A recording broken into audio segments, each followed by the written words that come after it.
Қонаққа барушыларға бір өсиет таусия. Қалай қонаққа баруымыз керек? Біріншісі, қонаққа баратынымызды хабар беруіміз керек. Яғни рұқсат сұрап барамыз.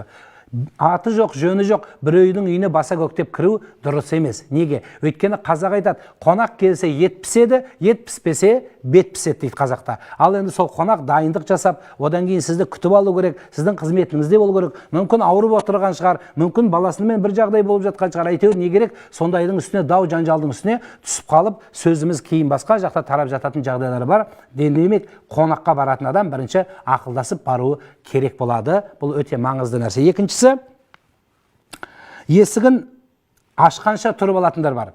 Есігін мына келіп тақылдату бұл Құранның аятымен болады. Біреудің үйіне келгенде, әсіресе мынау ағайындардың үйіне кіргенде, менің бауырымның үйі, менің келінімнің үйі, қарындасымның үйі деп баса көктеп, оның бөлмесіне де кіріп кеткен ата-аналарға ескерту бар қатаң. Олардың жатын бөлмесіне, яғни біреудің үйіне ағайын болса да ол бөтен біреу. Сондықтан оның үйіне есік қақпайынша рұқсатсыз кірмеуге тырысыңыз. Неге? Өйткені ол үйдің қызы, келіні, әйелі, үсті киімі ашық болуы мүмкін.